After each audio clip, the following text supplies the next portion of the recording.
কিছু সমাজে প্রচলিত বিদআত সম্পর্কে আপনি আর কি আজকে আলোচনা করবেন ইনশাআল্লাহ। তবে আপনি যদি কোনো না বুঝে কোনো পক্ষ নেন, তাহলে এমনও সম্ভাবনা হতে পারে আপনি বসে আছেন এই মাঠে, তবে জাহান্নামে আপনার জন্য একটা ঘর তৈরি হয়ে গেছে। দলিল, হাদিসের রাবি হলো আমাদের আম্মাজান। আম্মাজানের নাম বলেন।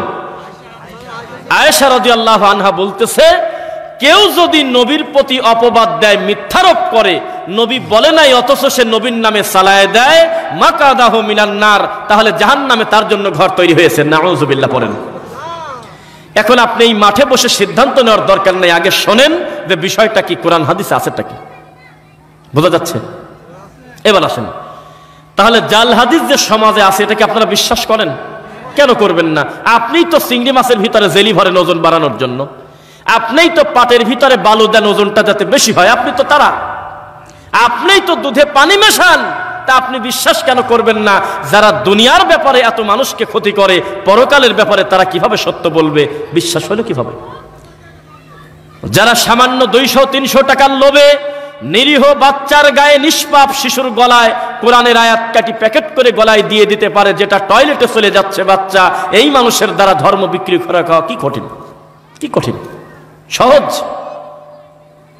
যেই মানুষটা সমাজে শকুন চলে গেছে কিন্তু মৌতিখানা যায় নাই, একটা শক হয়েছে যেই বাড়িতে মানুষ মারা যায়, আমার নবী বলেছে 3 দিন তোমরা শোক পালন করো, আর যদি স্বামী মরে যায় বউ পালন করবে 4 মাস 10 দিন।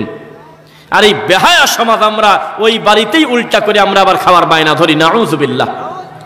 অথচ যে মরে গেল তার 3টা ছেলে এতিম, তার বিধবা বউ রেখে গেল, সমাজের লোক তারা বলে না, কাউকে বুঝতে দিও না, তাড়াতাড়ি 5 লাখ টাকা গোছাই আমরা সবাই মিলে, আমরা হলে পণ্ডিত, আমরা হলে সামর্থ্য আছে, একবারে মহিলাকে 3টা গরু কিনে দেই, একটা লেগ মেশিন কিনে দেই, একটা ফটোকপির মেশিন কিনে তার বড় ছেলেকে বাজারে ব্যবস্থা করে দেই, মানুষের কাছে যাতে ভিক্ষা করতে না হয়। আমার প্রতিবেশী ভাই চলে গেছে, আরে আমরা তো বেঁচে আছি, জীবনে এই মহিলা যাতে বেপর্দা হয়ে রাস্তাঘাটে না ঘোরে। 2000 টাকা ধার চাইলে পাওয়া যায় না, বাপ মরে যাওয়ার সাথে সাথে 3 ভাই মিলে একটা গরু কিনে নিয়ে আসছে, কারণ তারা মরাতে এত খুশি, এখন তারা শকুন খাওয়াবে। অথচ হুজুররা বলেছে মরা মানুষকে কেন্দ্র করে যে খাদ্য অনুষ্ঠান করা হয়, আরবিতে সেটাকে বলে হলো সাদাকা। আর সাদাকা সবাই খেতে পারে না, যে মিলাদ পরে সে হুজুরও স্বীকার করে, এটা হলো ফকির মিসকিনের হক। তো ফকির মিসকিনের হকটা আপনি খান কেন? আপনি সচ্ছল ব্যক্তি, আল্লাহ আপনার সামর্থ্য দিয়েছে, আপনি মানুষকে খাওয়াতে পারেন, এই যোগ্যতা আপনার আছে, আপনি কেন মরা খেতে গেলেন? এটা সামাজিক জাহেলিয়াত। ধর্ম কবে বুঝবেন? আল্লাহর নবীর কোলের উপরে তার ছেলে ইব্রাহিম মরে গেল, আল্লাহর নবীর চোখের সামনে কত জান্নাতি মানুষ মারা যাচ্ছে, সাহাবী। আল্লাহর নবীর পরে সবচাইতে দামি মানুষের নাম হলো সাহাবায়ে কেরাম। তাদের লাশ আমার নবী 2 চোখ দিয়ে তাকায় দেখে দাফন কাফন সম্পন্ন করলেন, কোনোদিন বললেন না মাইয়েতের বাড়িতে 3 দিনের কুলখানি আছে, আপনি কেন করেন? তাহলে ধর্মের নামে আমাদের এই সমাজে উল্টা পাল্টা কিছু আছে কিনা? আছে কিনা? এই দেখেন মানুষ কিভাবে পণ্ডিতি করে। যার উপরে কোরআন নাজিল হয়েছে তিনি বলেছে রমজান মাস হলো সবচেয়ে দামি মাস, রমজান মাসের শেষ দশকের বিজর রাত্রিতে রয়েছে লাইলাতুল কদর, তবে দিনটা স্পেসিফিক কবে আমি নবীকেও জানানো হয় নাই। আমি যদি আগামীবার বেঁচে থাকি পুরা মাসই আমি সিয়াম পালন করব, পাশাপাশি আমি পুরা মাস তালাশ করব। রমজান মাসের পুরো 10 দিন তোমরা খোঁজো, আমার নবী ইতিকাফ করেছে পুরো 10 দিন। কয়দিন? কিন্তু আমাদের হুজুররা বলল যে নবী যা ইচ্ছা তা বলুক, আমরা একটা পণ্ডিতি করে দেখি, ক্যালকুলেটর করে হিসাব করে এটাকে কমানো যায় কিনা। কিভাবে জানি? শয়তানের পক্ষ থেকে জেনে গেছে ওটা হলো 27 রাত। যার উপরে কোরআন নাজিল হয়েছে তিনি বলেছে রমজানের শেষ দশকের বিজর রাত্রি 21, 23, 25, 27, 29 পুরো 10 দিন তোমরা খোঁজো। জানি না কোন দিন তোমার তকদিরে লাইলাতুল কদর আছে, তুমি গুরুত্ব কমায়ো না, আল্লাহর কাছে তুমি চেষ্টা করতে থাকো, কান্নাকাটি করতে থাকো।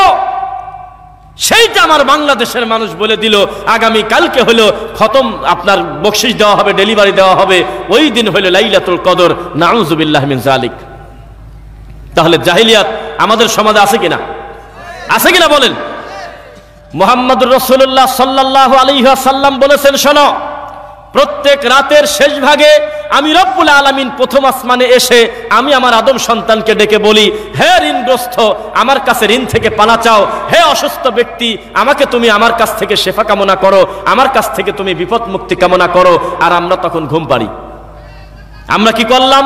আল্লাহর কাছে নিজে চাওয়া বাদ দিয়ে আনুষ্ঠানিকভাবে গোল হয়ে জোর করে আমরা একটা ক্ষমা নেওয়ার চেষ্টা করলাম, যেটা নিতান্তই মানুষের বাড়াবাড়ি। ঠিক কিনা বলেন?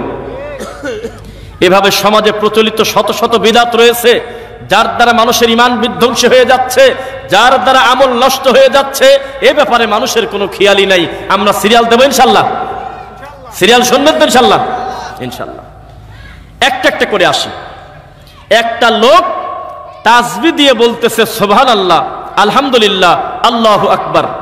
ঠিক তার পাশে আর একটা লোক বলতেছে সুবহানাল্লাহ, আলহামদুলিল্লাহ, আল্লাহু আকবার। পার্থক্য হলো একজনের হাতে তাসবির দানা আর একজনের খালি হাত। উত্তমকে এখন উনি যদি পণ্ডিতি করে বলে অসুবিধার কি আছে, হুজুররা তো করেই, খারাপ কি, আল্লাহর নামই তো নিচ্ছি, এখানে আর মন্তব্য চলবে না, আপনার ওইটা হারাম। কেউ বলে নাই পৃথিবীর যে তাসবিহ দানা করা যাবে না। তবে আমি বলেছি আমার নবীর সময়ও তো জয়তুনের ফল ছিল, আমার নবীর সময়ও বিসি ছিল, বিভিন্ন জিনিস পাওয়া যেত। এরপরেও তিনি বলেছে তোমরা আঙুলে তাসবিহ গণনা করো, কেননা বিচারের মাঠে তোমাদের আঙুলগুলো তোমাদের পক্ষে আল্লাহর সামনে সাক্ষী দেবে। বোঝা যাচ্ছে না? মুহাম্মদ সাল্লাল্লাহু আলাইহি ওয়াসাল্লাম বলেছে, শোনো, অসুস্থ ব্যক্তিকে দেখতে গিয়ে তুমি যদি মাথায় হাত দিয়ে বলো লা বাসা তাহুরান ইনশাআল্লাহ আযহিবিল বাস রব্বান নাস ওয়াশফি আনতা শাফি লা শিফা ইল্লা শিফাউক শিফা আল্লাহ ইউগাদিরু সাকামান, এই কথা বলে তুমি যদি বাড়ি থেকে চলে আসো, তাহলে সন্ধ্যা পর্যন্ত তোমার জন্য ফেরেশতারা ক্ষমা প্রার্থনা করে। সন্ধ্যায় যদি চলে আসো, ফজর পর্যন্ত ৭০,০০০ রহমতের ফেরেশতা তোমার মাগফিরাত কামনা করতে থাকবে নিষ্পাপ তারা আল্লাহর কাছে। তা আমাদের সমাজে একটা সিস্টেম, অসুস্থ ব্যক্তির জন্য মুসল্লি নিজে তার ইমানের গতিতে যায় না। হারে, একসাথে নিয়মিত ফজরের নামাজ পড়ি, আজকে মুরব্বী বেটা আসলো না, মনে হয় অসুস্থ হয়েছে, চলো তো সালাম ফেরায় আমাদের ভালোবাসার মানুষকে একটু দেখে আসি বাড়িতে গিয়ে। যায় না, চুপ করে বসে থাকি। ইমাম সাহেব ঘাপটি মেরে যে চুপ করে বসে থাকো, ২-১ বেলার ভিতরে তার বড় ছেলে সম্ভবত ৫ কেজি জিলাপি আর ১,০০০ টাকা নিয়ে আসলো বলি। অথচ এই দরদি মানুষটার বাড়িতে যদি একটু যেতেন, একটা বিরাট সুযোগ ছিল। জানাজায় যাওয়া একটা সুযোগ, আর অসুস্থ ব্যক্তির বাড়িতে দেখতে দেওয়া আর একটা বিরাট সুযোগ।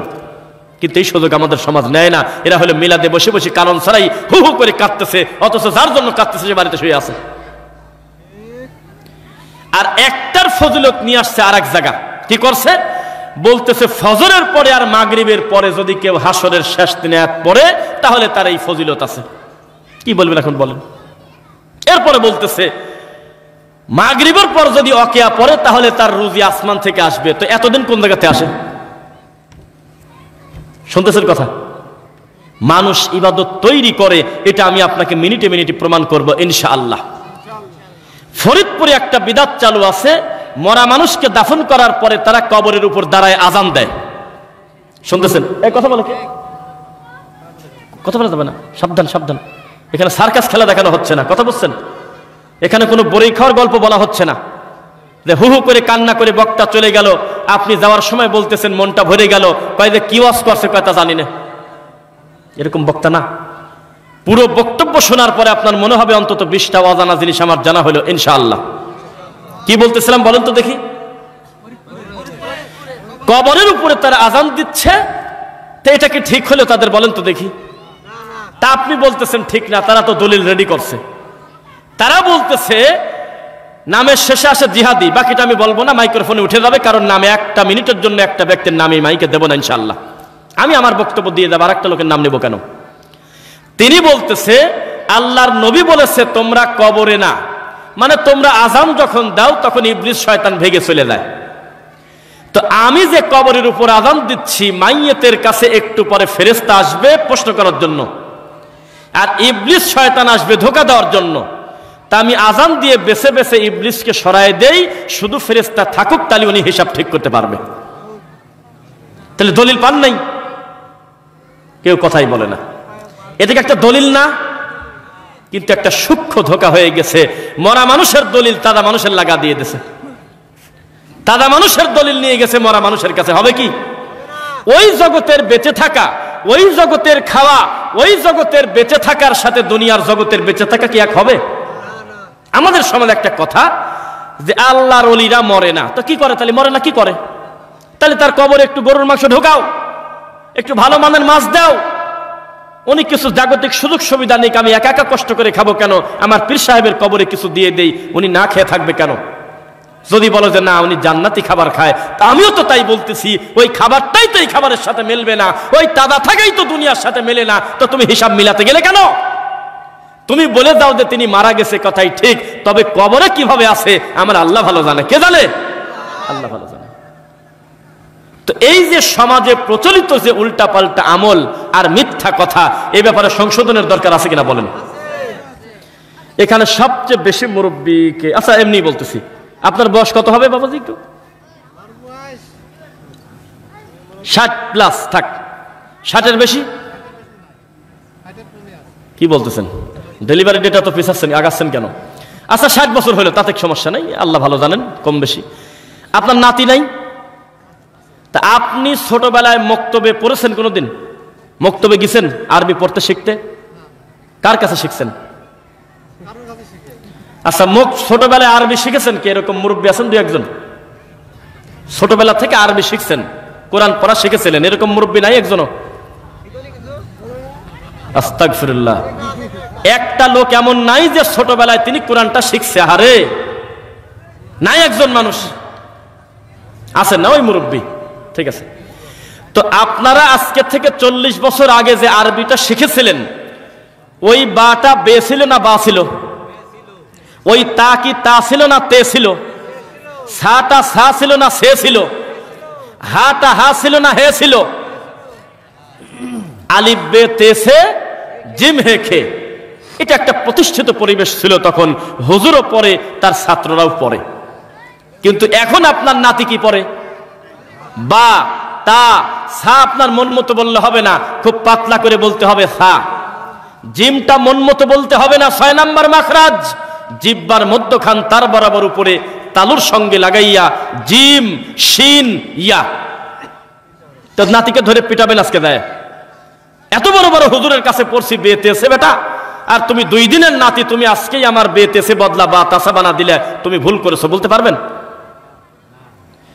আপনারটাও ভুল না, কারণ ওই সময় ওই বিদ্যা আপনার কাছে ছিল না, ওই সময়ের জন্য ওটাই ঠিক ছিল। কিন্তু আধুনিক যুগে এসে আসল সত্য যখন মানুষ জানতে পেরেছে, তখন তার নাতির প্রশংসা করে, অমিল হলেও বলে আমার নাতি সুন্দর করে কোরআন পড়ে, কারণ সে বুঝে গেছে আমার বেতেছেটা ভুল ছিল, ওই সময়ের জন্য ঠিক ছিল, আল্লাহ মেনে নেবে, কিন্তু এখন আমি নতুন করে বেতেছে পড়ার সুযোগ নাই। বোঝা যাচ্ছে? ঠিক তেমনি ধর্মের নামে সমাজে বহু কিছু প্রচলিত ছিল, কিন্তু যখন আমরা এগুলোর বিরুদ্ধে দেখবো যে না আসলে এটা নবীর হাদিস না, তখন কি আমাদের রাগ করার দরকার আছে? আমরা নবীর কথা মানবো না মানুষের কথা মানবো? মুহাম্মদ সাল্লাল্লাহু আলাইহি ওয়াসাল্লাম বললেন যে সাধারণ তোমাদের কথা বাদ, আজকের দিনে মুসা নবী যদি আসতো, তোমরা আমাকে ছেড়ে যদি মুসাকে অনুসরণ করতে, তাহলে তোমরা সবাই জাহান্নামে চলে যেতে। তো মুসা নবী কি খারাপ লোক?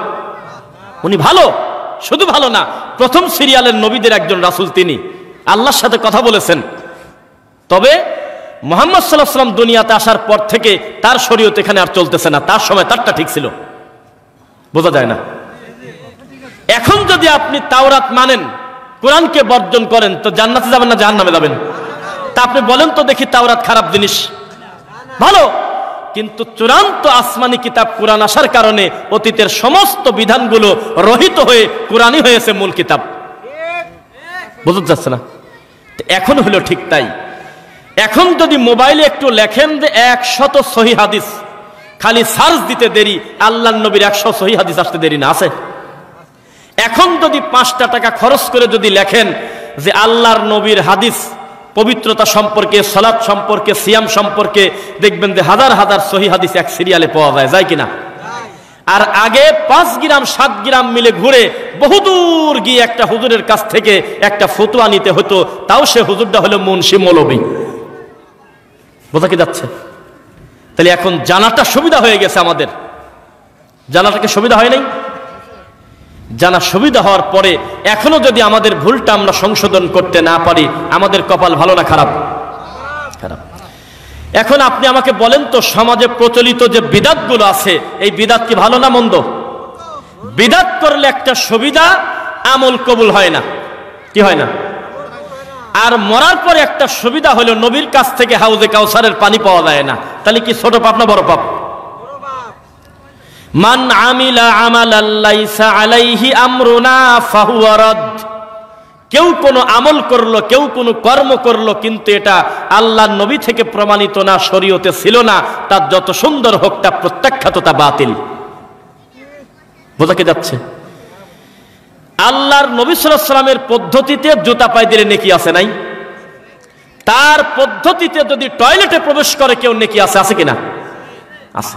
প্রত্যেকটা জায়গায় আমার রাসূলকে অনুসরণ করলে তার নেকি আছে কিনা বলেন? 17 নম্বর সূরা বানী ইসরাইল আয়াত নাম্বার হলো 36। আল্লাহ বলতেছেন, ওয়ালা তাকফু মা লাইসা লাকা বিহি ইলম। খবরদার, যেই বিষয়ে তোমার জ্ঞান নাই ওই বিষয়ে মন্তব্য করো না, আমল করো না। তা আমল করতে কি শিক্ষা দরকার আছে কিনা? ইলম দরকার আছে। ইলম ছাড়া কোনোদিন আপনি আমল করতে পারবেন না। কেন? উদাহরণ নেন। আপনি যেটাকে ভালো মনে করতেছেন আসলেই যে সেটা ভালো, এটা ওহী ছাড়া বোঝা যাবে? ওহী লাগবে না? যার উপরে কোরআন নাজিল হয়েছে তিনি বলতেছে, শোনো, বিপদে পড়ে গেলে পড়বে লা ইলাহা ইল্লা আনতা সুবহানাকা ইন্নী কুনতু মিনাজ জালিমিন। তিনি 200 বারও পড়তে বলে নাই, তিনি বলছে পড়ো।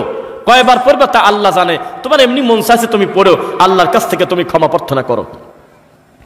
বিদআত কাকে বলে? তখন এই ডিজাইনটা পরিবর্তন করলো আমাদের দেশের হুজুররা, বলল যে এভাবে যদি 2-1 বললে আল্লাহ নাই শোনে।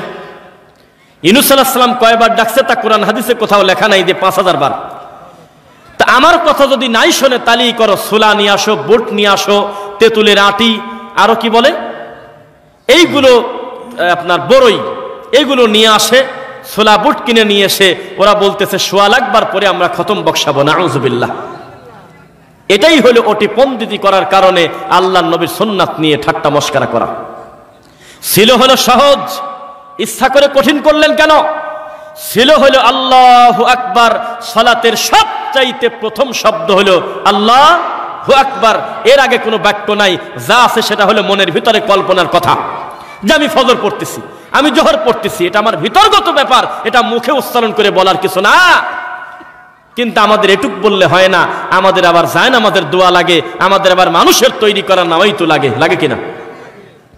আল্লাহর নবীর সালাত শেষ হতো আসসালামু আলাইকুম ওয়া রাহমাতুল্লাহ বলে, কিন্তু আমাদের এইটুকে চলে না। আমরা আবার এর সাথে সবাই মিলে গোল হয়ে আমরা একটা কান্নাকাটি শুরু করলাম, অথচ তখন আল্লাহর ঘরে কত মানুষ তারা জামাত পায় নাই। নাই হতে পারে কিনা? এবার বলেন তো দেখি, আপনারা কি মসজিদে ঢুকে ইমাম খুতবা দিচ্ছে, এমত অবস্থায় ইমাম সাহেবের ডানে বামে একটা লাল বাতি জ্বলা দেখছেন কোনোদিন? দেখছেন? ওখানে কি লেখা থাকে?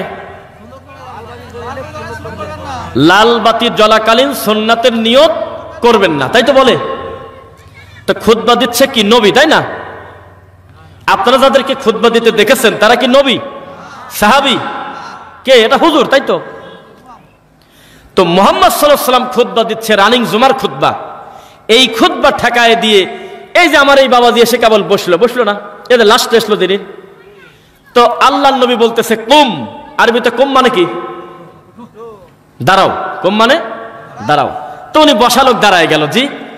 আল্লাহর নবী বলল, তুমি কি 2 রাকাত নামাজ পড়ে বসছো? তো বলে যে না, আপনি খুতবা দিচ্ছিলেন, আমি এসেই বসে পড়ছি।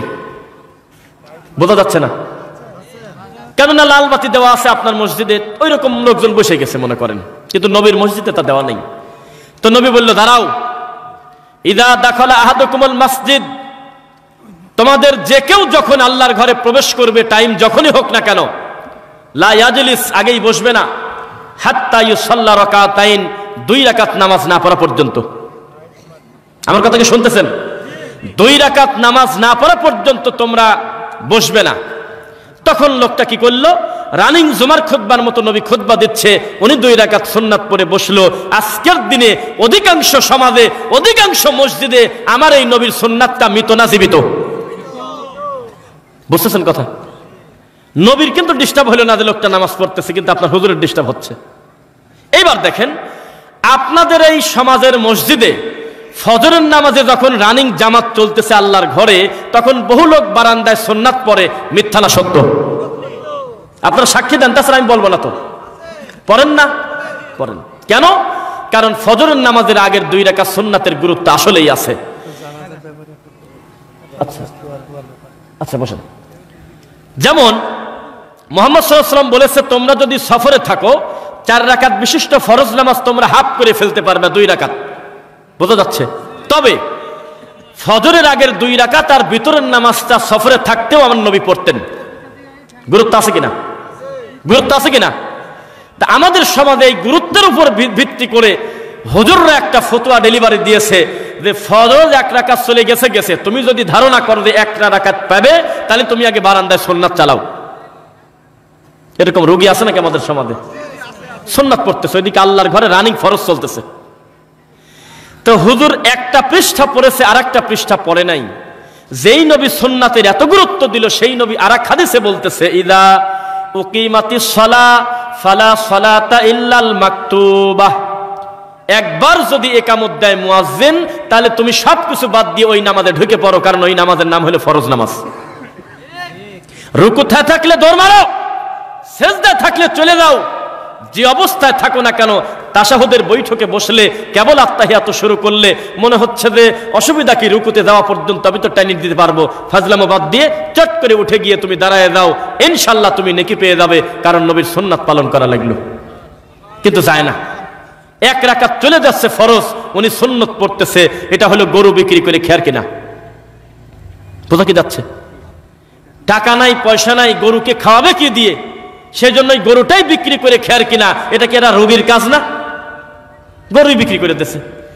কিয়ামত পর্যন্ত সুন্নাত এক জায়গা করলে আমরা জানি না আল্লাহর একটা ফরজের সমান হয় কিনা, আল্লাহ ভালো জানে। অথচ সুন্নাত বারান্দায় পড়তেছে, এটা কি নবীর সুন্নাতকে হত্যা করা কিনা বলেন? তাহলে কে এই কথাটা বলবে কিনা? ওয়াজ মানেই তো খালি কানে হাত দিয়ে আব্দুল কাদের জিলানীর বাপের বড়ই ঘর গল্প বলে চলে যাচ্ছে হুজুর। আগে 50 পরে 40, কিসের সাথে কিসের গল্প করে চলে যাচ্ছে। শ্রোতারা বসে বসে আপনার বাদাম খাচ্ছে, কি বোঝা আল্লাহই জানে। তো জাতির কি জানা অজানা জিনিস জানাতে হবে না? এতগুলো আমলিয়াত জিনিস আমি বলতেছি, একটা একটা করে খালি আপনি শুনবেন ইনশাল্লাহ। বলেন তো দেখি, আমাদের সমাজে আল্লাহর ঘর মসজিদে যারা প্রবেশ করে, জুমার দিনেই মনে করেন অনেক লোক দেখেন একসাথে, অনেকেই দেখবেন মসজিদে ঢুকতেছে টাকনুর উপরে কাপড়টা গোছায় রাখে না। আবার মসজিদ থেকে যখন বের হয় তখন টাকনুর নিচ থেকে কাপড়টা নিচে দিয়ে দেয়। মিথ্যা না সত্য? আচ্ছা, আপনারা এই লোক যাচ্ছে এদিক তাকাচ্ছেন কেন?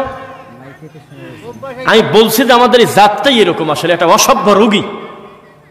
একটা লোক মরে যায়, যাক, তার তকদির হায়াত নাই, মরে গেছে, আমরা জানাজা দেবো, আপনার সমস্যা কি? একটা অসভ্য তাকায় থাকে হা করে। আপনার সাথে দামি লোক আমার ডানে বামে বসে না, দেখেন তো কত বিনয়ী হয়ে কথাগুলো শুনতেছে। যিনি আসবেন পরে আস্তে করে বসে পড়বেন, আর এক ভাইকে কষ্ট দিবেন না। একটা লোকের পেশাব চাপতে পারে, তার জরুরত আছে, আপনি হা করে তাকায় আছেন, লজ্জার কথা। আপনি একটু পর আমাকে খুঁজে পাবেন? এতগুলো মানুষকে আমি কি আর এক জায়গায় পাবো? তবে ঠাট্টা করতেছেন, এই প্রোগ্রাম আপনার না? লজ্জা শরম বলতে কিচ্ছু নাই। কারণ ওই যে 12 সাদের খুতবা পড়তেছে হুজুর, এইভাবে ধরে ধরে আরবি পড়ে, শ্রোতারা বলতেছে this is the moment for ঘুম পাড়ার জন্য একটা সময় পাইছি, ফ্যানের বাতাসে এসি চলতেছে আর আমি ঘুম পাড়তেছে। 90% মসজিদে জুমার নামাজের মুসল্লি খুতবার সময় ঘুমায়। কারণ হুজুর কি বলে হুজুর নিজেই জানে না, তার শ্রোতা কি বুঝবে? শ্রোতা তো বাঙালি শ্রোতা। তো পরিস্থিতি হয়েছে সেরকম। তো আমি কি বলতেছিলাম বলেন তো দেখি, টাকনুর নিচে কাপড় ফেলে কিনা? কিন্তু মসজিদে যখন ঢুকতেছে যুবকটা, তখন টাকনুর উপরে কাপড় পরতেছে। এটা ইমানের একটা আলামত। ছেলেটা জানে টাকনু ঢেকে কাপড় পরা অবস্থায় নামাজ পড়া উচিত না, জানে না? কিন্তু এই ছেলেকে আমাদের সমাজের হুজুররা জানায় নাই, মা আসফালা মিনাল কাবাইনি মিনাল ইজারি ফাফিন নার। নামাজের সাথে কোনো সম্পর্ক না। যে কোনো সময় কোনো পুরুষ মানুষ যদি টাকনুর নিচে কাপড় পরে, লুঙ্গি প্যান্ট পায়জামা পরে, এ কারণে তাকে ওই অংশ জাহান্নামে দেওয়া হবে। কোথায় দেওয়া হবে? তো শুধু পা জাহান্নামে গেলে তো অসুবিধা নাই নাকি বলেন? শুধু পা জাহান্নামে যাবে, কিন্তু হাত ঠিক থাকবে, অসুবিধা আছে? পা দিয়ে দেখেন গা। তো জাহান্নামে যাবে যেই কর্ম করলে, সেই কর্ম থেকে সতর্ক কি আমাদের সমাজে করে? বেশি করে না। এইবার আমার দিকে তাকান, টিস্যু বক্স নাই। আল্লাহর নবী একদিন এইভাবে তাকান, 2 হাত দিয়ে 2টা জিনিস ধরেছেন। 1 সোনা, গোল্ড। 2 বলেন তো 2 নাম্বারটা কি? রেশমি কাপড়। এই 2টা জিনিস উঁচু করে ধরে আমার নবী বললেন, ইন্না হাযাইনি হারাম আলা যুকুরি উম্মতি। আমার উম্মতের পুরুষদের জন্য চিরতর এই দুইটা জিনিস হারাম ব্যবহার করা। এক, সোনা। দুই, রেশমি কাপড়। চলে কিনা সমাজে?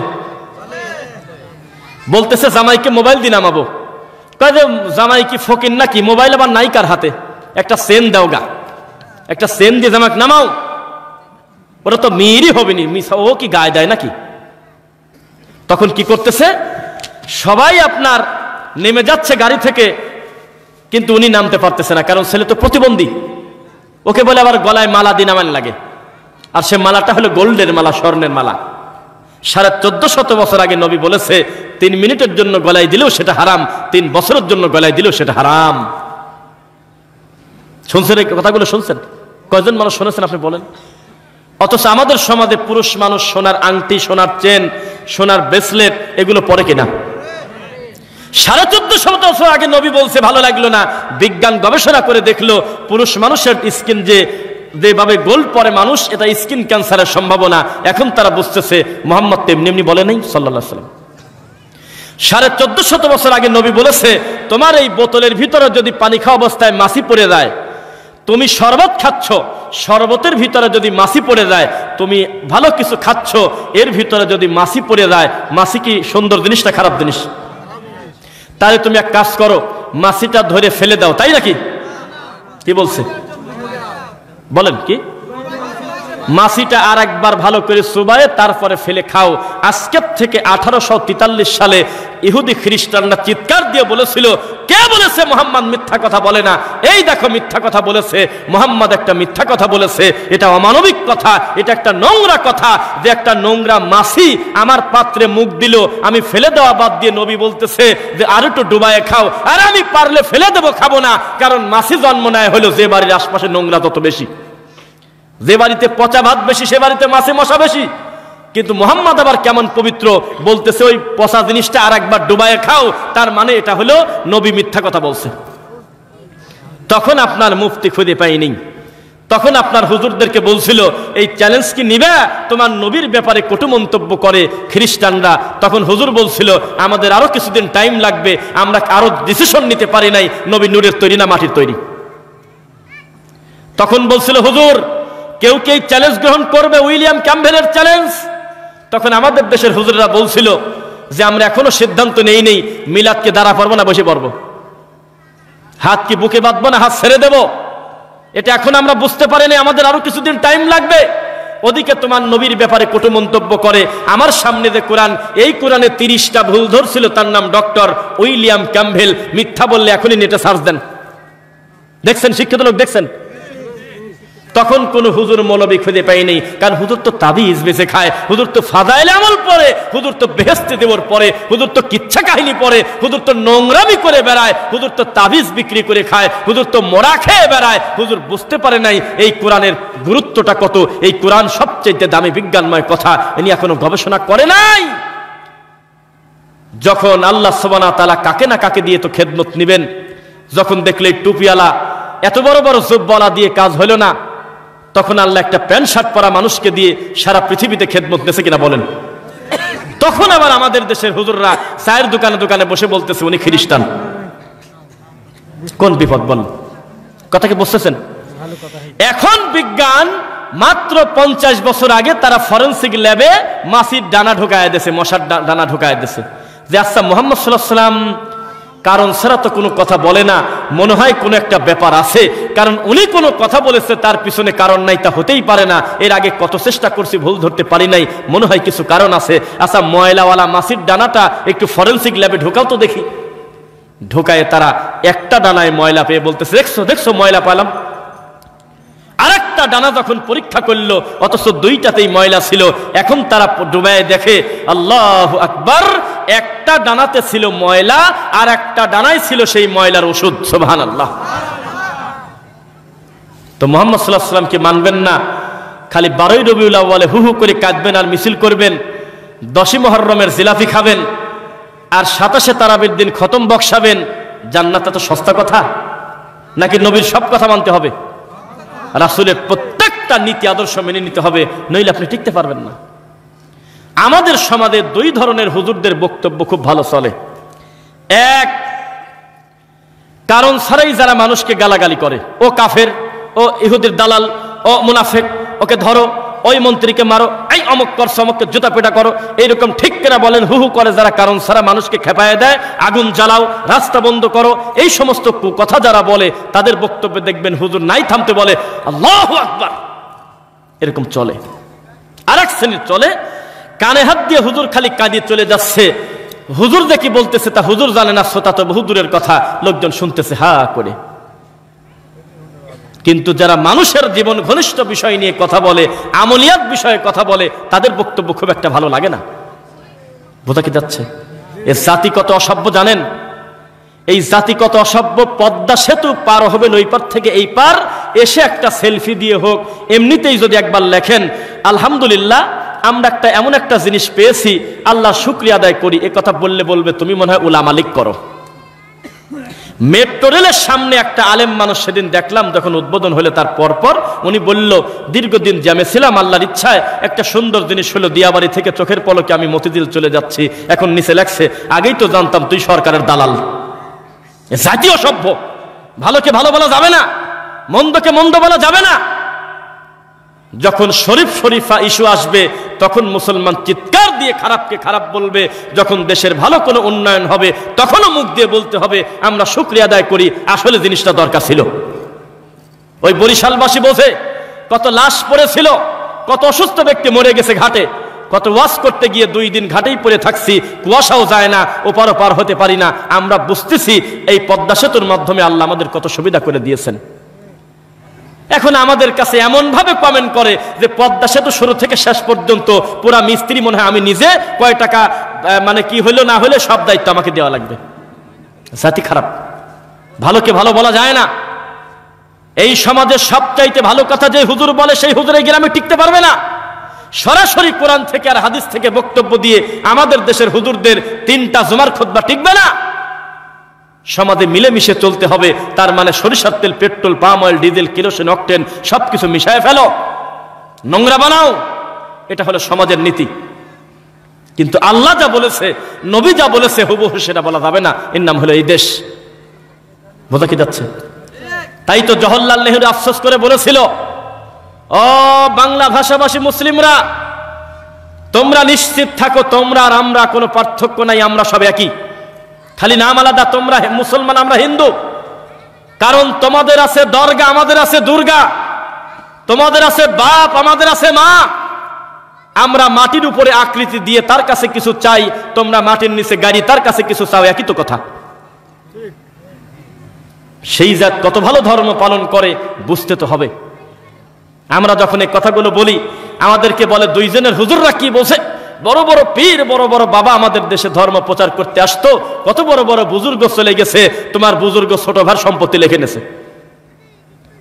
তুমি কত সহজ সরলতা বুঝি, লেখা হচ্ছে গ্রামের মানুষ সহজ সরল, আসলেই তার আচরণগত সহজ সরল মানি, তবে জমি ভাগ করার সময় বোঝা যায় ওর চাইতে কত হিংস্র আর বোঝা যায় না।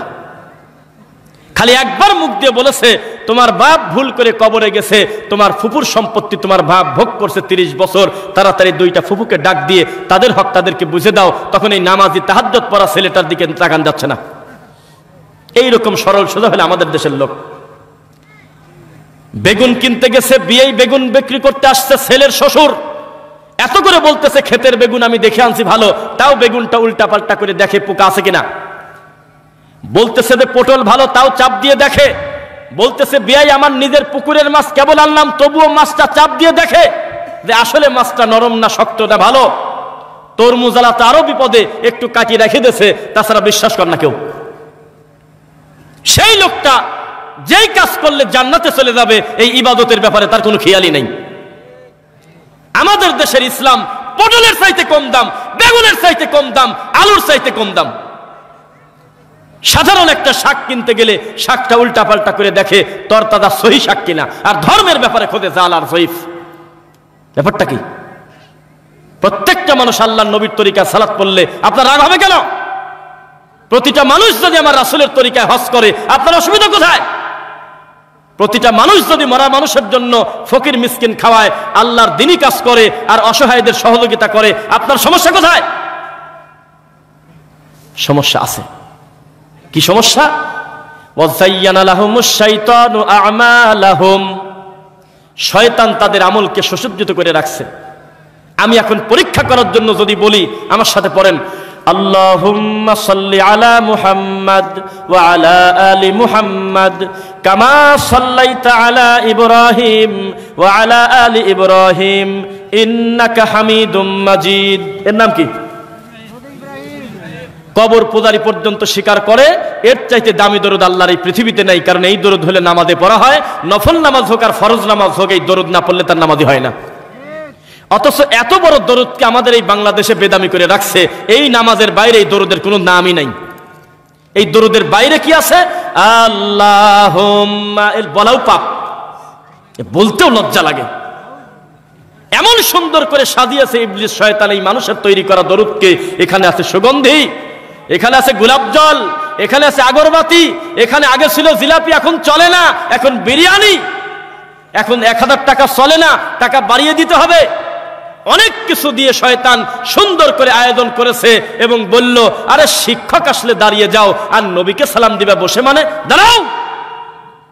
কত রং ঢং করে করে সুন্দর করে সাজিয়েছে। ইতিহাস সাক্ষী, দরুদে ইব্রাহিম শুনে খুশি হয়ে 1 টাকা কেউ কাউকে দিয়েছে, ইতিহাস আমার জানা নাই। একটা লোক বলেছে আল্লাহুম্মা সাল্লি আলা মুহাম্মাদ আল্লাহুম্মা বারিক আলা মুহাম্মাদ, এইটা বলার কারণে ওনার মনটা ভরে গেছে। হারে, পৃথিবীর শ্রেষ্ঠ দরুদ পড়ল রে, যেই দরুদ ছাড়া নামাজ হয় না। নবীর মুখে এই দরুদ শুনতে পারি নাই, সাহাবায়ে কেরামের মুখে শুনতে পারি নাই, এই হুজুরের মুখে দরুদটা শুনে খুশি হয়ে 10টা টাকা দেব, ইতিহাস আমি কোনোদিন পাইনি। কিন্তু মানুষের তৈরি করা মিলাদ পড়ার কারণে খুশি হয়ে 20,000 টাকা দিয়ে দিয়েছে, 2 কাঠা জায়গা লিখে দিয়েছে মিরপুরের মতো জায়গায়। কারণ এটা মানুষ তৈরি করেছে, এটা হলো সিটি গোল, এটা দেখতে সুন্দর, ঝালমুড়ির মতো খেতে সুন্দর, পেটে গেলে গ্যাস হয়। মানুষ কবে বুঝবে সুন্নাতের পাওয়ার কত? আল্লাহর রাসূলের নীতি আদর্শের বাইরে চললে আপনি বরকত পাবেন না। হাউজে কাউসারের পানি যদি কেউ না পায়, এর থেকে হতভাগার কেউ হতে পারে? পারে কি? অথচ আমাদের সমাজের মানুষগুলো বেখেয়াল। তারা মানুষ, পীর ফকিরের কাছে যাওয়ার লোক আছে কিনা এলাকায়? আছে কিনা? আজকে চেয়ারম্যান সাহেব আছেন, সম্মানিত প্রেসিডেন্ট সাহেব আছেন আজকের মাহফিলে। আমি যে কথাগুলো বলতেছি, এই তাদের চেহারার দিকে তাকাবেন, কারণ তারা শিক্ষিত মানুষ, তারা ভালো বুঝবে। এক, খেয়াল করবেন, মানুষ পীরের কাছে যায়, এটা একটা অবৈজ্ঞানিক, একটা নোংরা নীতি। কেন? তাকান আমার দিকে।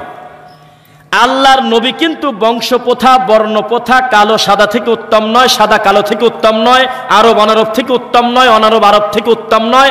মানুষে মানুষে ভেদাভেদ দূর করার জন্য তিনি আসছিলেন। কি কথা বলে না? অথচ আমাদের ভেদাভেদ আরো পার্থক্য করে বড় করে লেখা আছে। প্রধান অতিথি হলো ফুরফুরা হইতে আগত, অমুক হইতে আগত, বর্ডার পার হয়ে বাবা আসিবেন, বাবা হইলে আওলাদের রাসূল, অমুক সিলসিলা, দুনিয়ার উল্টা পাল্টা লেখে পীর কেবলা, এরকম লেখা আছে কিনা? মেজো হুজুরের, ছোট হুজুরের, সাহেবজাদার খেতা, নারী ভুরি, বদনা, শিকল যে কত, তার হিসাব নাই। অথচ নবী বলেছে, শোনো, ইন্না আকরামাকুম ইনদাল্লাহি আতকাকুম, তোমাদের ভিতরে সম্মানে সে তত বেশি যে তোমার আল্লাহকে ভয় করে। একটা মুসি মেথর তাকে ব্যঙ্গ করতেছেন কেন? সে যদি মুসলিম হয়, সে যদি আপনার থেকে বেশি আল্লাহকে ভয় করে, তার মর্যাদা বেশি। বিশাল জুব্বাধারী বড় মাওলানা, সে যদি আমার নবীকে অনুসরণ না করে, সে খারাপ। মানুষে মানুষে ভেদাভেদ থাকবে কেন? একটা মানুষ নির্দিষ্ট করে মানুষকে মুরিদ করবে, এর থেকে বড় শিরক এই মাটির উপরে নাই। বোঝা যাচ্ছে? পীর মুরিদি কাকে বলে? আমি এক শব্দে বলে আমি কথা বলি। পীর মুরিদির শব্দের অর্থ হলো, শনিবারকে পীর বলতেছে বৃহস্পতিবার, তখন এই মূর্খ মুরিদ বলবে, জি বাবা, জি বাবা, যেহেতু তুমি বলছো তাহলে ক্যালেন্ডার বাদ বাবা, তোমারটাই ঠিক। রবিবারকে বলবে মঙ্গলবার, পীর মুরিদ কোনো কথা বলতে পারবে না, কারণ যেদিন মুরিদ হয়েছে পীর সেদিন বাড়ি দিয়ে তার বিবেকের আক্কেলের দাঁত ফেলায় দিয়েছে। তাছাড়া এই মাথার রুমাল ছেড়ে দেয়, এদের ভাই ধরে, তারপরে 2-1 ধরার পরে রুমাল আর থাকে না, তখন একজন একজনের পেটে হাত দেয়, ওই পিছন পর্যন্ত কারেন্ট পৌঁছছে। তখন বলতেছে, আমি আমার কলব ছাড়িয়ে দিলাম দাদা ঠাকুরের কাছে, দাদা মেজো হুজুর, লোয়া হুজুর, সাদি হুজুর, শিকল বাবা, টানতে টানতে আব্দুল কাদের জিলানী, তারপরে আদম নবী, তারপরে কিসের সাথে কি ঘুরাচ্ছে। এই অসভ্য 100টা মার্ডার কেসের আসামি ক্ষমা পেয়ে গেছে, মানুষের দোহাই লাগে নাই, খালি মুখ দিয়ে বলেছে, আল্লাহ এত পাপ করেছে ঠিক, তবে আমার পাপ যদি কেউ ক্ষমা করতে পারে সে হলো তুমি আল্লাহ। কত বড় বড় পাপী নবীর সামনে এসে বলেছে, এ নবী, আমি অনেক অন্যায় করেছি।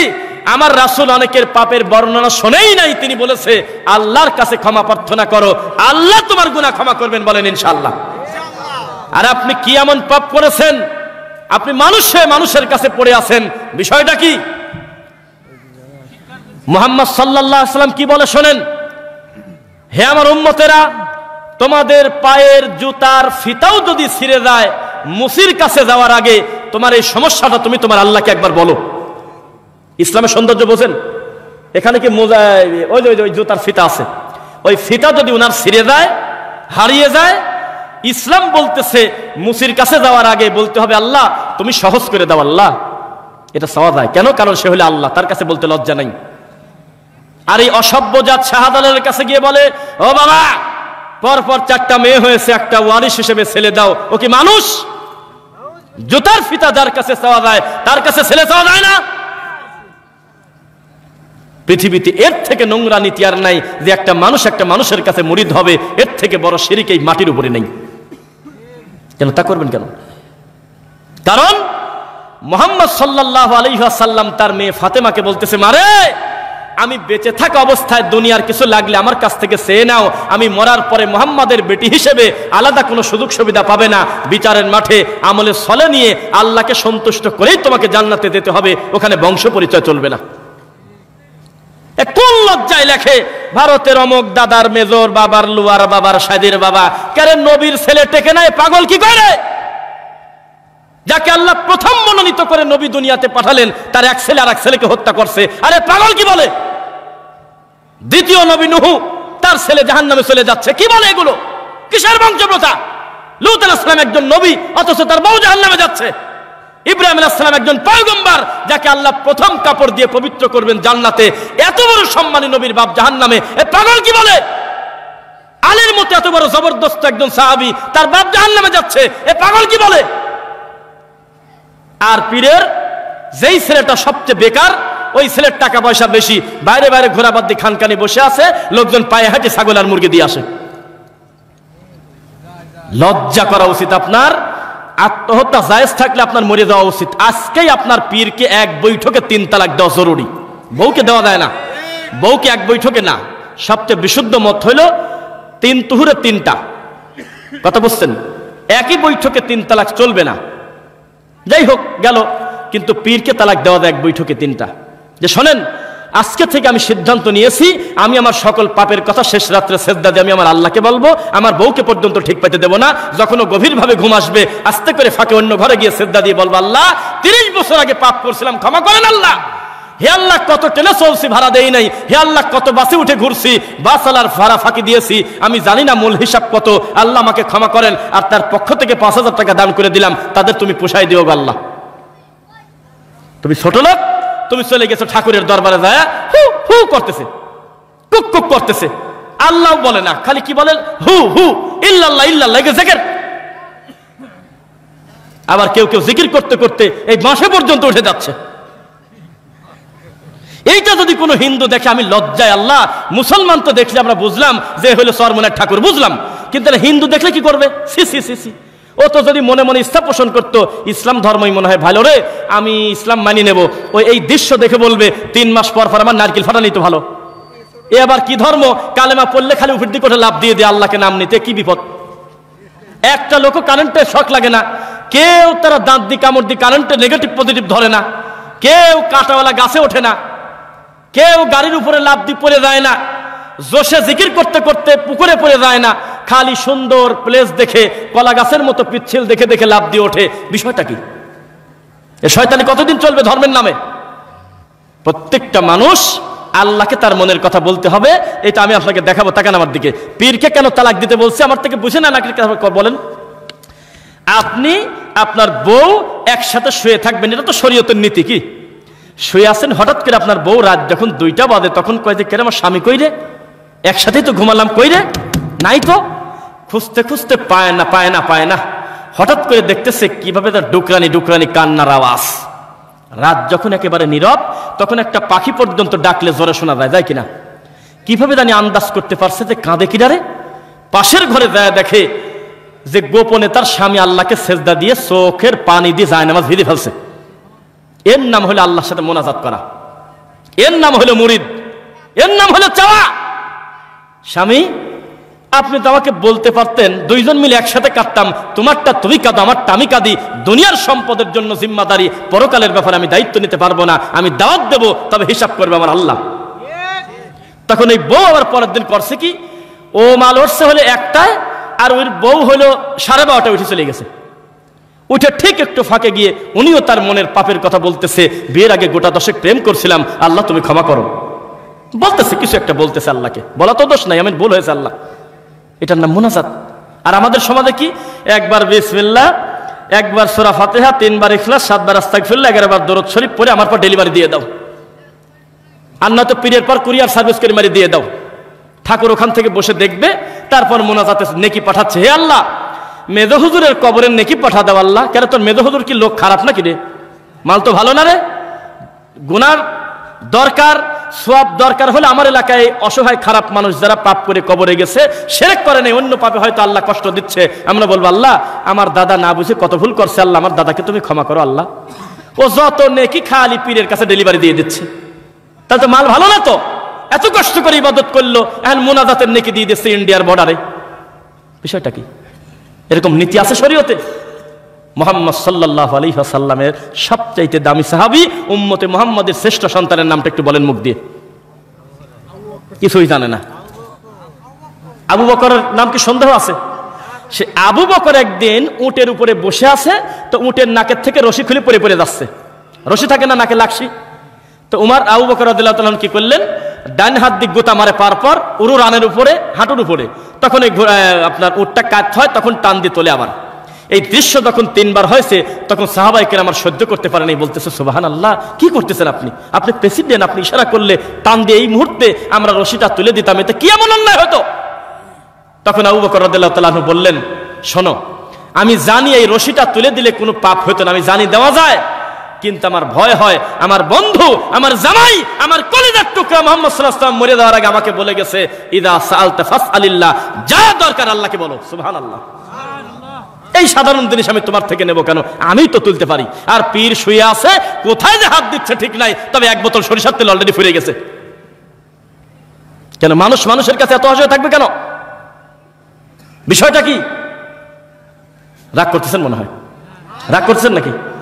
এই নীতি শরীয়তে নাই। কালো সাদার কোনো পার্থক্য নাই, খাটো লম্বার কোনো পার্থক্য নাই যে একটা লোককে আপনি খোঁটা দিবেন। আপনি কথা বলবেন, বেটা তুই হাফেজ হয়েছিস, তোর বংশে সব নামাজ পড়ে না, তোর বংশে কোনো হুজুর আছে, কটূক্তি করা যাবে না। আবার বিশাল বংশীয় আলেম, কিন্তু ধর্মকর্ম না বুঝে নষ্ট হয়ে গেছে, হতে পারে কিনা? মানুষ বুঝে গেছে ডাক্তারের ছেলে ডাক্তার কমই হয়, ইঞ্জিনিয়ারের ছেলে ইঞ্জিনিয়ার কমই হয়, এমপির ছেলে এমপি কমই হয়, কিন্তু পীরের ছেলে পীর কানা হলে হয়ে যাচ্ছে। কোন বিপদের পড়লাম এটা? এই কুষ্টিয়া, পাবনা, রাজবাড়ী আশেপাশে পীর ফকিরের এমন আড্ডা, যেদের ধর্মকর্মের সাথে কোনো সম্পর্কই নাই, এটাদের ওয়াজ মানেই হলো খালি ঠাকুরের গল্প। সারা জীবন শুনে আসলাম, পদ্মার এই পার থেকে ওয়াজে বলতেছে বাবা হলে জায়নামাজ দিয়ে ওই পার চলে গেছে, আবার ওই পার ওয়াজে বলতেছে বাবা এই পার থেকে ওই পারে চলে গেছিল। এই শয়তানি গল্প আর কতদিন চলবে? এই যে আপনার কুষ্টিয়া মিরপুরে ওয়াজ হয়, বলতেছে যে মুরিদ অন্ধকার রাতে বিপদে পড়ে গেছে, সামনে একটা বাঘ, কি করা যায়? হঠাৎ করে দেখে যে বাঘটা মরে পড়ে গেল, ওর দূর থেকে একটা আঘাত লাগলো, বুঝতে পারলো না, পরে পীরের কাছে গিয়ে বলল বাবা এইরকম ঘটনা ঘটেছিল। তখন ফুরফুরার পীর বলতেছে বাবা রে, আমি তো ওযু করতে বসছিলাম, আমি দেখলাম তোর সামনে বাঘ, আমি সহ্য করতে না পারি কাঁসার বদনা একটু জোরে করে আড়ি মারছি, ওই বাঘের লাগি বাঘ মরে গেছে, যা দেখ অমুক গাছের সাথে বদনাটা এখনো আছে। চলতেছে।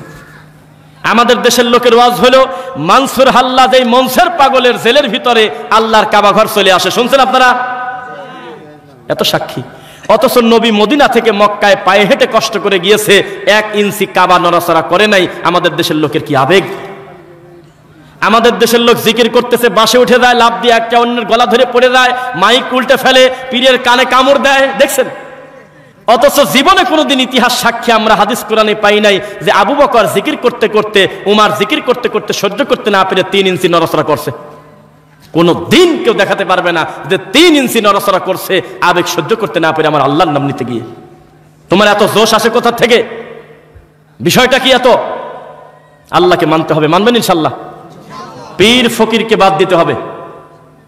আপনার বাপ আপনার সম্পদ, আপনার মা আপনার সম্পদ।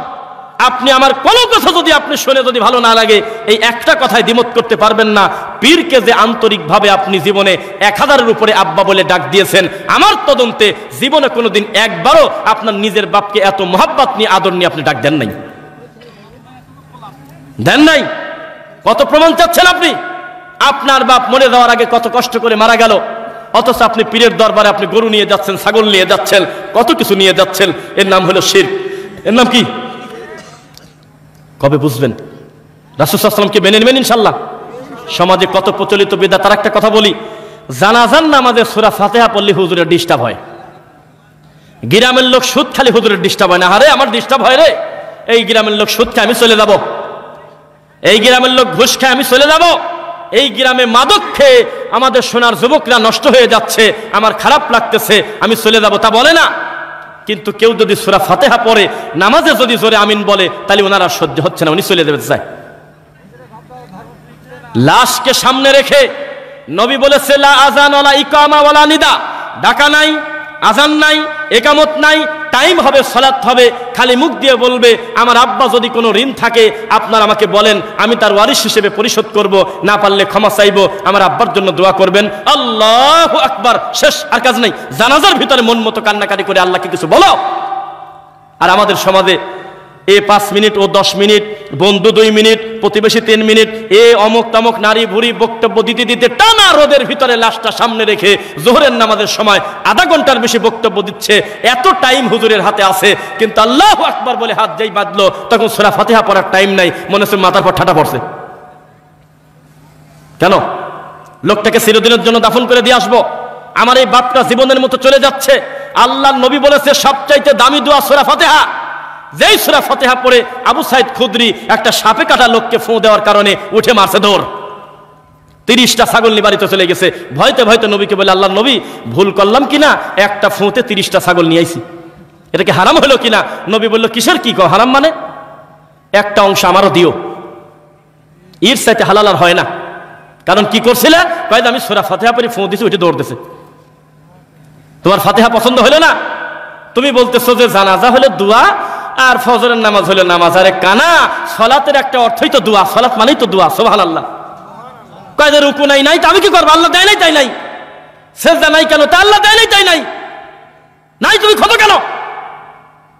ঈদের নামাজের খুতবা আগে না পরে? কিছুই জানে না, 2-1 জানে। আর জুমার নামাজের খুতবা আগে না নামাজ আগে? তা আগে পরে হয়েছে, আমি কি করবো? আল্লাহ দেশে তাই হয়েছে, আমি কি করবো? খোদন কি কামে? যেটা নাই সেটা খোদন কেন? এটাকেই মেনে নিতে হবে। আমার নবী যেহেতু জুতা পায়ে দিয়েছে এইভাবে, আমিও দেবো এইভাবে। আমার নবী বলেছে, তোমার বাড়িতে কেউ নাই, তোমার বউ নাই, মা নাই, কেউ নাই, তুমি জানো, তাও নিজের বাড়িতে নিজে ঢোকার সময় তুমি সালাম দিয়ে ঢোকো। কারণ এই সালামের কারণে তোমার বাড়িতে শয়তানের আর জায়গাই নাই। সুবহানাল্লাহ। কিসের সাথে কি যুক্তি দিচ্ছেন আপনি? আমার নবী ডান হাত দিয়ে পানি খেয়েছে, আমি খাবো। আমার নবী কোনো কিছু দিতে গেলে ডান দিক থেকে দিয়েছে, আমি দেবো। আমার নবী বাম পা মসজিদ থেকে বের হওয়ার সময় আগে দিয়েছে, আমি দেবো। আমার নবী ডান পা আগে দিয়েছে মসজিদে ঢুকতে, আমি দেবো। আমার নবী সহবাসের সময় দোয়া পড়েছে, আমি পড়বো। এত পণ্ডিত করতে যাবেন কেন? নবীকে হুবহু অনুসরণ করতে হবে। তিনি যেভাবে যা বলেছেন তাই মানবে ইনশাআল্লাহ। পড়েন, কোনো পণ্ডিত করবেন না, বাড়াবাড়ি করার কোনো সুযোগ নাই। সুযোগ আছে কি? সুযোগ নেই। চলে যাবেন। আমি একটা ব্যতিক্রম চেয়ারম্যান দেখলাম আজকে, এই এতগুলো মিডিয়ার সামনে বলতেছি, এবং আমাদের সভাপতি সাহেব, সফল সাহেব সহ মাস্টার, শিক্ষিত মানুষ তো তাই। এত সময় ধীর গতিতে বক্তব্য শুনলেন, কোনো আমশ্রোতারও এত অ্যাটেনশন পাই নেই। আলহামদুলিল্লাহ। আল্লাহ তুমি উভয়কে তোমার দিনের জন্য তুমি কবুল করো আল্লাহ। কি ব্যাপার? বক্তব্য আমি তো মনে করতেছিলাম যে কষ কষ লাগতেছে, ভালো লাগতেছে কিনা, কিন্তু প্রধান বক্তা এখন আনতেছে না বিষয়টা কি। এটা একটা কৌশল। অনেক সময় কথা বলতেছি, নিয়ে আসলে সেটাই সুন্দর হয়, আমরা কথার একটা পর্যায়ে আছি। এবার দেখেন এখানে কি লেখা আছে, কোরআন কি। আমি কিন্তু শুরুতে 2-1টা ধমক দিলেও, কাছে বসেন আমার ভাই, মাশাআল্লাহ, আমি কিন্তু শুরুতে 2-1 ধমক দিলেও আমি কিন্তু একটা কথা বলছিলাম মুখ দিয়ে, অপ্রয়োজনীয় কোনো কথা বললে আপনি প্রতিবাদ করবেন আমাকে। এখানে কোরআনের পর কি লেখা আছে? জোরে বলেন, কি লেখা আছে?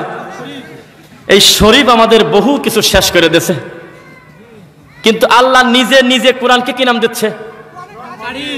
বাল হুয়া কুরআনুম মাজিদ ইন্নাহু লাকুরআনুন কারীম। আছে কিনা? তাহলে আল্লাহ নাম দিচ্ছে মাজিদ, আল্লাহ নাম দিচ্ছে কারিম। আমার পছন্দ হইল না, আমি লিখলাম শরীফ। মাজার শরীফ, খানকা শরীফ, দরগা শরীফ, খালি শরীফ আর শরীফ। এত শরীফের দরকার নেই আমার। শরীফ হয়ে যাবে না, কারণ এই শরীফগুলো এখন শরীফার পথে। তাই শরীফগুলোকে কেটে দেন, দিয়ে আল্লাহর কোরআনে যা আল্লাহ নিজে নাম দিয়েছে ওই নাম দিয়ে দেন, কোরআন মাজিদ, কোরআন কারিম। সুন্দর হইল না? এবার একটা কথা,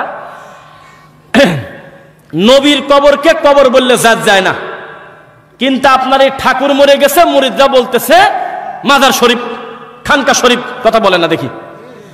আল্লাহর নবীর স্ত্রী আয়েশা বলতেছে, মরার পরে আমি আমার স্বামীর কবরের পাশে গেলাম, আমি নবীর কবরের কাছ দিয়ে গেলাম।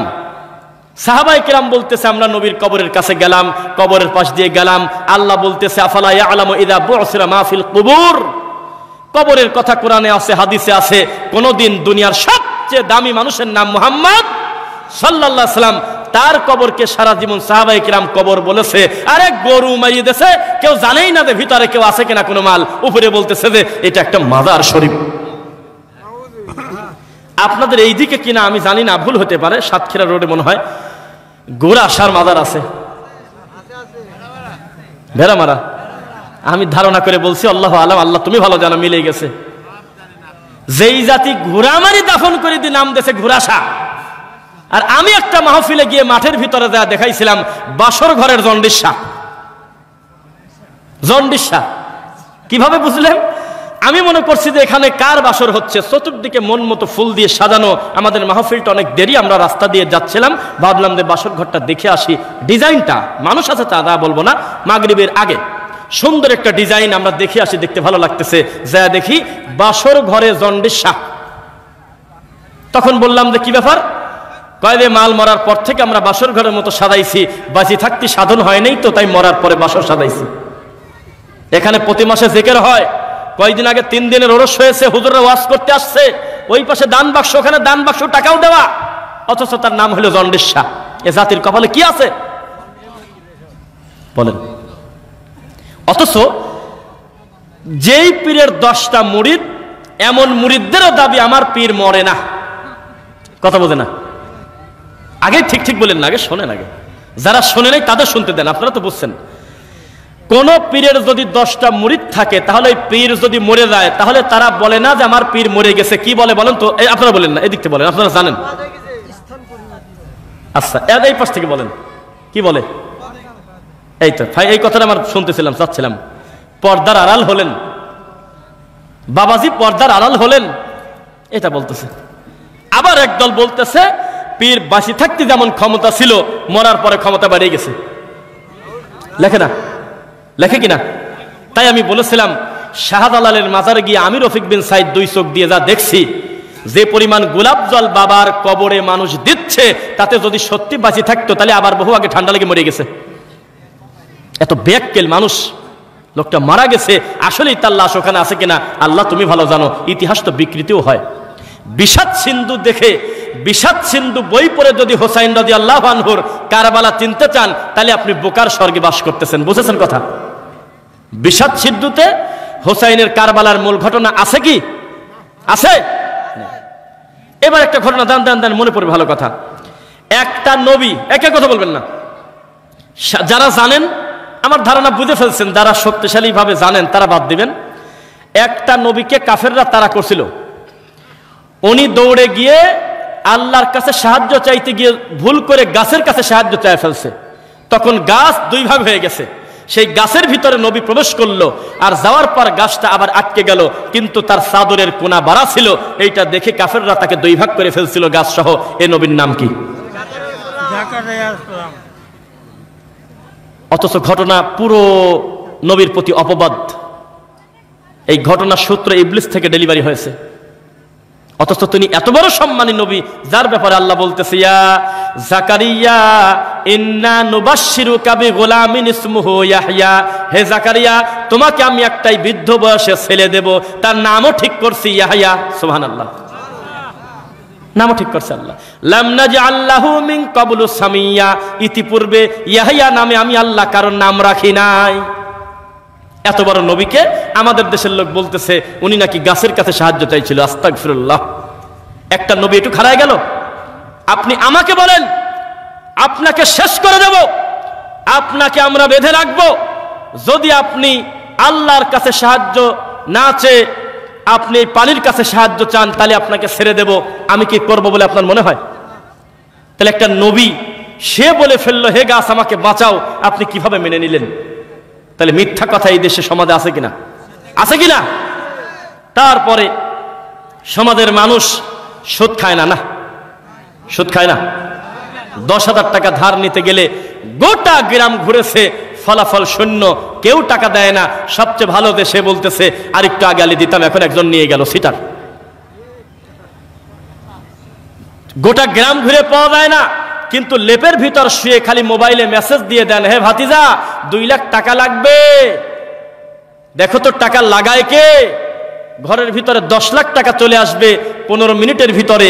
টাকা নিয়ে নিয়ে ঘুরতেছে, লাখে হইল 2,000 মাসে, না বেশি? বেশি। আমি ধারণা করে বলছি, কত? লাখে 3,000। এত সুন্দর হিসাব করলেন কিভাবে আপনারা? এ ঢকের কাম কি আপনারাও করেন নাকি? যেই সমাজে সুদকে মানুষ হালাল করে নিয়েছে আর কর্জ দেওয়াটাকে হারাম করে নিয়েছে, তাদের তাকদীর আর কি থাকতে পারে? বিপদগ্রস্ত মানুষ যদি মানুষের দ্বারে দ্বারে ঘোরে, কেউ 10টা টাকা সাহায্য করে না, অথচ ওই লোকটা মরে গেলে তখন আসে কুলখানি খাওয়ার জন্য শকুনের দল, যে মরা খায় আসি। এর থেকে অমানবিকতা কি হতে পারে? আজকে থেকে আপনি নিয়ত করেন আল্লাহ এবং তার রাসূলকে মেনে নেবেন, বিনা বাক্যে কোনো প্রশ্ন করবেন না। মনে থাকবেন ইনশাআল্লাহ। আল্লাহ বলেছেন আপনি বলবেন সামিনা আতান, আমি মেনে নিলাম। নবী বলেছেন আপনি বলবেন সামিনা আতান, আমি মেনে নিলাম। আমার ভিতরে কোনো বক্রতা নাই। আমি আল্লাহর কথা যেখানে শুনবো মানবো, আমি নবীর কথা যেখানে শুনবো মানবো। কোনদিন কোন পীর ফকিরের কাছে 1 মিনিট দাঁড়াবো না, বলেন ইনশাআল্লাহ। পারবেন? কোনদিন শরীয়তে এই ধরনের নীতি নাই। একটা মানুষ মানুষের কাছে মুরিদ হয়ে বলবে আমি আমার বাবার কাছে মুরিদ হলাম, এর থেকে নোংরামি কি হতে পারে? আবার একটা কথা বলি, আবু জেহেলের নাম শুনেছেন আপনারা? আবু জেহেলের নাম শোনেন নাই? আচ্ছা, পৃথিবীতে কোনোদিন আপনার 2 চোখ দিয়ে আবু জেহেল নামে কোনো লোক দেখছেন সরাসরি? কারো নাম রাখা আছে আবু জেহেল, এরকম দেখেছেন? দেখছেন না? কিন্তু আবু তালেব নাম আছে, কত নেবেন আপনি আমাকে বলেন? কথা কয় না। আবু তালেব নাম আছে কিনা? অথচ দুইটাই কাফের। কত তো বোঝে না। আবু জেহেল কারো নাম আছে বলেন? আছে। কিন্তু আবু তালেব নাম আছে, আছে কিনা? কারণ দুইটাই কাফের, কিন্তু একটার বাজার ভালো না আর একটার বাজার ভালো। আলীর আব্বা হয়েছে জন্য দরদ বেড়ে গেছে, অথচ দুইজনই কাফের। আমার আগে বক্তব্য দিলেন শেখ, বলেছেন অবশ্য, তাই না, যে নবীর চাচা পর্যন্ত কাজ হলো না। কেননা হেদায়েতের মালিক কে? আল্লাহ। ইন্নাকা লা তাহদি মান আহবাবতা ওয়ালাকিন্নাল্লাহু ইয়াহদি মান ইয়াশা। আল্লাহ যাকে ভালোবাসেন তাকে হেদায়েত দেন। হেদায়েত আল্লাহ ছাড়া কারোর হাতে নাই। অথচ এক একটা সময় মানুষ এক এক দিকে ঝোঁকে। একটা সময় আমাদের পাবনা থেকে একের বস্তা বস্তা বোতল নিয়ে এই কুষ্টিয়া না ঝিনাইদাতে একটা বোতল বাবা বাড়াইছিল। কতদিন আগে? 15 বছর আগে নাকি? 15-20 বছর আগে বোতল কাঁধে করে মুরব্বীর কাঁধে দিয়ে দেশে, বোতল বাবা বলে আছে, বোতল ভরে নিয়ে আইগা। পরে দেখে মোটে শয়তানি। তারপরে বাড়ালো কনসির পানি পড়া। হ্যাঁ, সকালবেলা ফজরের আগে ওঠো, তাড়াতাড়ি নিয়ত করে কনসি দিয়ে পানি পড়তেছে, খাও। 2 দিন পরে প্রমাণ হলো ও সাতার পানি এমনি বাড়ায়, শীতের দিনে এমনি পানি বাড়ায়। জাতি হলে আবেগের জাতি।